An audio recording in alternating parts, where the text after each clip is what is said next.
ఈ నెల 12న జరగనున్న పులివెందుల జెడ్పీటీసీ ఎన్నికపై ఎన్నికల కమిషన్ తీసుకున్న నిర్ణయాన్ని వైఎస్ఆర్ కాంగ్రెస్ పార్టీ తీవ్రంగా వ్యతిరేకిస్తుంది. సో ఈ నిర్ణయాన్ని ఎందుకు తీసుకున్నారనే అంశంపై మనతో మాట్లాడడానికి ఎంపీ అవినాష్ రెడ్డి సార్ని ప్రతిద్దాం. సార్, ఎందుకు ఎన్నికల కమిషన్ ఒక కొత్త విధానం తీసుకొచ్చింది ఎన్నికల్లో?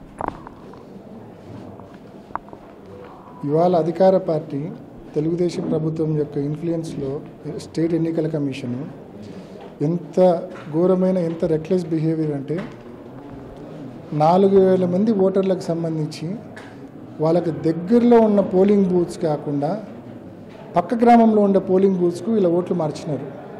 ఎక్కడన్నా పోలింగ్ బూత్స్ షిఫ్ట్ చేయడం మనం చూసింటాం, రొటీన్గా ఎన్నోసార్లు మనం చూసింటాం.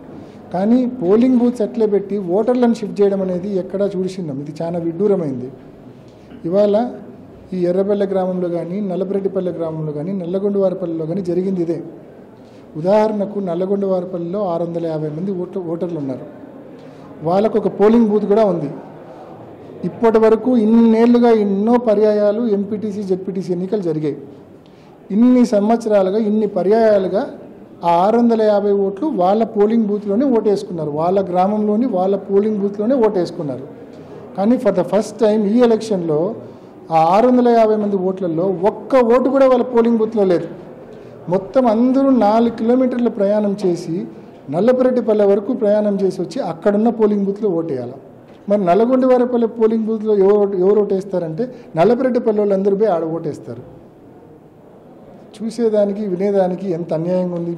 మరి ప్రజల్ని డిసైడ్ చేయమని అడుగుతా ఉన్నా. కాబట్టి ఎన్నికల కమిషన్కు ఇప్పటికే వీ హ్యావ్ కంప్లైంట్. ఎన్నికల కమిషన్కు జిల్లా కలెక్టర్ గారికి చెప్పాము, రాష్ట్ర ఎన్నికల కమిషన్కు చెప్పినాము. తక్షణమే ఈ అనక్షర్ 7ని రెక్టిఫై చేయాలా. ఇప్పటి వరకు ఇన్ని పర్యాయాలుగా ఏ రకంగా అయితే ఏ గ్రామంలో ఏ పోలింగ్ బూత్లో ఆ ఓటర్లు వేసేవాళ్ళు అదే పద్ధతి కొనసాగించాలా. మీరు ఈ మాదిరి చేసినారంటే కనుక దీని అర్థము ఎక్కడన్నా ఎన్నికల కమిషన్ యొక్క ఇంటెన్షను పోలింగ్ శాతం పెంచే విధంగా ఉండాలా, ఓటర్లకు మోర్ సౌలభ్యకరంగా ఉండాలా, ఇంకా ఈజీగా ఓటేసే విధంగా ఉండాలా, దగ్గరలో ఉండాలా. ఇది ఎన్నికల కమిషన్ యొక్క ఆబ్జెక్టివ్స్. కానీ ఇక్కడ అన్ని విరుద్ధం. పోలింగ్ ఓటేయాలంటే పక్కనే ఉన్న పోలింగ్ బూత్ను కాదని 4 కిలోమీటర్లు ప్రయాణం చేసిపోయి ఓటేయాలి. ఇప్పుడు పులివెందుల మండలంలో ఉన్న లా అండ్ ఆర్డర్ ఇష్యూస్ మనందరికీ తెలుసు. మధ్యలో ఏ డెకాయిడ్ బ్యాచ్ వచ్చి ఆపి ఓట్లకు పోనీకున్నా కూడా ఇంటికి వెనక్కి వెళ్ళకపోవాల్సిందే. సో ఈ మాదిరి పరిస్థితులు ఉన్నప్పుడు ఇటువంటి పరిస్థితి, ఇటువంటి మార్పు, ఇటువంటి అర్థం లేని మార్పు ఎన్నికల కమిషన్ చేయడం పట్ల నిజంగా ప్రతి ఒక్కరికి కూడా అనుమానాలు రేకెత్తుతూ ఉన్నాయి. ఫ్రీ అండ్ ఫెయిర్ పోలింగ్ జరిపే ఉద్దేశాలు వీళ్ళకు ఉన్నాయా లేవా అనే అనుమానాలు ప్రతి ఒక్కరికి కూడా తలెత్తుతూ ఉన్నాయి. పోలింగ్ శాతం తగ్గడం కోసమే ఈ రకమైన చర్యలు చేపడతా ఉన్నారా? బూతులు క్యాప్చర్ చేయడం కోసమే పోలింగ్ శాతం తగ్గించి ఓటర్లు రాని పరిస్థితి కల్పించి బూతులు క్యాప్చర్ చేయడం కోసం ఈ రకమైన విధానం తీసుకొస్తున్నారా? ఎందుకు తీసుకొస్తున్నారు అనేది అర్థం కాని పరిస్థితి. తప్పక ఈ డిఫెక్ట్ను ఎన్నికల కమిషన్ రెక్టిఫై చేయవలసిందిగా మరొకసారి మనవి చేస్తూ ఉన్నాం మీ ద్వారా. గత 5 ఏళ్లుగా వైఎస్ఆర్ కాంగ్రెస్ పార్టీ అధికారంలో 40 ఏళ్లుగా వైఎస్ కుటుంబానికి ఈ ప్రాంత ప్రజలు ఓటేస్తున్నారు. అయినప్పటికీ కూడా కనీసం ఎర్రబెల్ల చెరువుకు నీళ్ళు ఇచ్చే పరిస్థితి లేదు. మేము కూటమి ప్రభుత్వం మాత్రం వచ్చిన 7 ఏళ్ళు అభివృద్ధి చేస్తున్నాం, మా అభివృద్ధిని చూసి ప్రజలు మాకు ఓట్లు వేస్తారని వాళ్ళు చెప్తున్నారు. అభివృద్ధి గురించి వాళ్ళు మాట్లాడితే అర్థం లేదు. బేసికల్గా పులివెందుల్లో మెడికల్ కాలేజ్ ఒకసారి చూడండి. 350 కోట్లు వర్క్ కంప్లీట్ అయింది. 50 సీట్లు మంజూరైనాయి. వచ్చిన సీట్లు వద్దని వెనక్కి పంపించినారు. దీన్ని అభివృద్ధి అంటారా? ఈ మండలంలో అరటి రైతులు ఎక్కువ ఉంటే వాళ్ళ కోసము 500 metric tons capacity integrated cold storage complex Jaganmohan Reddy గారు కట్టించారు. అది ప్రారంభించారు కూడా. ఈ 15 మాసాల్లో ఆ ఫెసిలిటీని రైతులకు కనీసం వినియోగంలో కూడా ఈ ప్రభుత్వం తీసుకొని రాలేకపోయింది. దీన్ని అభివృద్ధి అంటారా? ఎర్రబెల్ల చెరువుకు ఇవాళ నీళ్ళు వస్తూ ఉన్నాయంటే, ఇప్పుడు పోయే నీళ్ళైనా రాణితోపు నుంచి, ఇక్కడ నుంచి లింగాల బ్రాంచ్ కెనాల్ నుంచి పంపింగ్ పోతూ ఉన్నాయంటే అది రాజశేఖర రెడ్డి గారి చలువ, జగన్మోహన్ రెడ్డి గారి చలువ. కృష్ణా నీళ్ళని ఈ ప్రాంతంలోకి తెచ్చింది రాజశేఖర రెడ్డి గారు. ఈ ప్రాంతంలో కృష్ణా నీళ్లు CBRకు పైడిపాలెంకు వచ్చిన తర్వాత పంప్ హౌస్లు అన్నీ నిర్మించి ఆ పంప్ హౌస్ల ద్వారా ఎత్తిపోతల పథకాల ద్వారా ఎర్రబెల్ల చెరువుకు నీళ్ళు ఇస్తూ ఉంది జగన్మోహన్ రెడ్డి గారు. మరి ఏదైనా మంచి జరిగిందంటే ఎక్కడో ఉన్న శ్రీశైలంలో ఉన్న ఆ కృష్ణా నీళ్లు ఈ ప్రాంతానికి వచ్చి ఈ ప్రాంతంలో ప్రతి గ్రామానికి పంప్ హౌస్ ద్వారా పోతూ ఉన్నాయంటే అది రాజశేఖర రెడ్డి గారి చలువ, జగన్మోహన్ రెడ్డి గారి చలువ. ఇన్ఫ్యాక్ట్ ఎర్రబెల్ల చెరువు చాలా పెద్ద చెరువు. ఇప్పుడున్న పంపింగ్ స్కీము చాలా చిన్నది.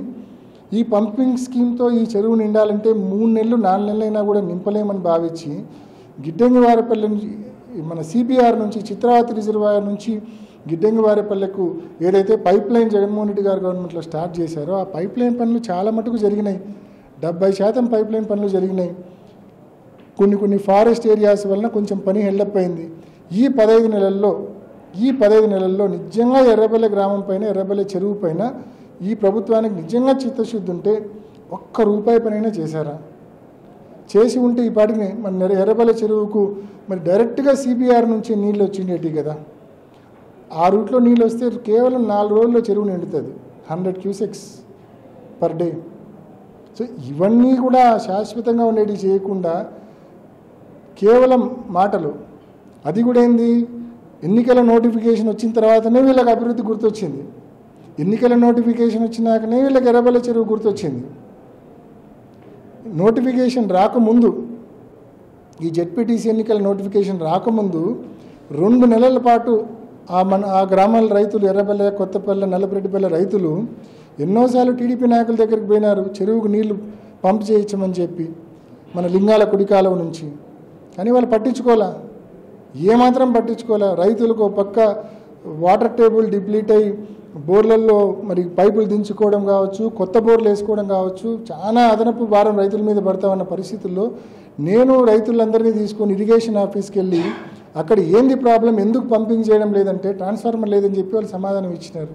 ట్రాన్స్ఫార్మర్ మేము చెన్నై నుంచి తెప్పించినాం, రెంట్కి తెప్పించినాం. చెన్నై నుంచి తెప్పించి ఇస్తే అప్పుడు కొంచెం చలనం వచ్చింది కూటమి ప్రభుత్వానికి. అప్పుడు వాళ్ళకు 500 kV తెచ్చి పంపింగ్ స్టార్ట్ చేసినారు. అప్పటి వరకు కనీసం చలనం కూడా లేదు. ఎర్రబెల్లె చెరువు ఒకటి ఉందనేది తెలియదు, ఎర్రబెల్లె చెరువుకు నీళ్లు పంప్ చేయాలన్న ఆలోచన వాళ్ళకి లేదు. కేవలం నోటిఫికేషన్ వచ్చినాక ఈ కొత్త మాటలన్నీ వాళ్ళు మాట్లాడుతూ ఉన్నారు. కేవలం వీళ్ళ మాటలు, ఈ హామీలు అన్నింటికీ expiry date August 14. August 14 notification time అయిపోయినాక మళ్ళా చేతికి చిక్కరు వీళ్ళెవరు కూడా. సార్ వైఎస్ఆర్ కాంగ్రెస్ పార్టీ ఓటమి భయంతోనే పోటీకి తప్పుకోవడానికి అక్రమ కేసులు పోలీసులు ఉంటున్నారు. ఒక అక్రమ కేసు చూపిస్తే మేమే తప్పుకుంటామని బీటెక్ రవి ఛాలెంజ్ చేస్తున్నారు. ఇప్పుడు రాము మీద ఎమ్మెల్సీ రమేష్ యాదవ్ గారి మీద దాడి జరిగింది. ఆ దాడిలో 2 కార్లు మొత్తం ధ్వంసం చేసేసినారు. కార్ల మీద పెట్రోల్ వేసి తగలబెట్టే ప్రయత్నం చేసినారు.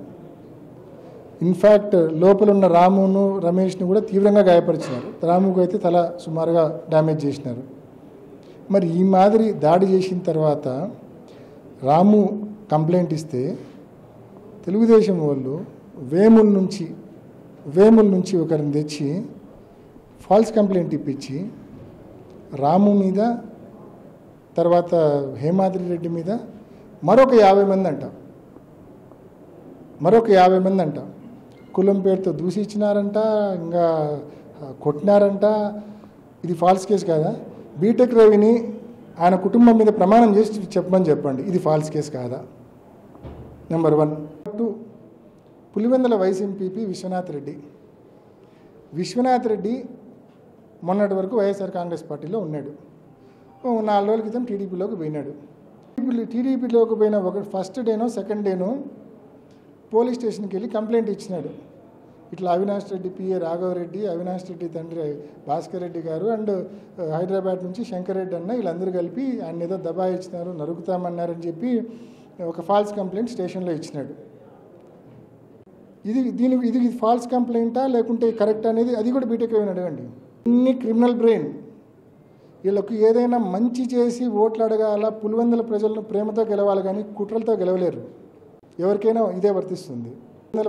పులివెందుల ఓటర్లను ప్రేమతోనే గెలవగలం, కుట్రలతో గెలవలేరు. ఇవన్నీ హైలీ క్రిమినల్ బ్రెయిన్స్. ఈ 2 ఫాల్స్ కేసులా కాదా? శుద్ధి లేకుండా చెప్పండి. అబ్సల్యూట్ 1% కాదా, 100% ఫాల్స్ కేసెస్ ఈ 2. కేవలం ఈ 2 ఫాల్స్ కేసుల ద్వారా ఈరోజు మా కార్యకర్తలందరినీ ఈ కేసులు చెప్పి జైల్లో వేయాలని చెప్పి పెట్టుకుంది. అంటే వీటిని, ఈ ఫాల్స్ కేసులను ఏ రకంగా వాడిపోతున్నారంటే పోలింగ్ రోజు మా కార్యకర్తలను, మా నాయకులను బయట లేకుండా ఈ కేసు పేరు చెప్పి అక్రమ అరెస్టు చేసి లోపలేయాలి. లోపల వేయడం కోసం. అంటే ఈ మాదిరి తప్పుడు పనులు మళ్ళీ ఒక్క తప్పుడు కేసు పెట్టినా కూడా మేము తప్పుకుంటామన్నాము. నిజంగా ఇంకా దెయ్యాలు వేదాలు వెళ్ళించడంతో సమానం అది.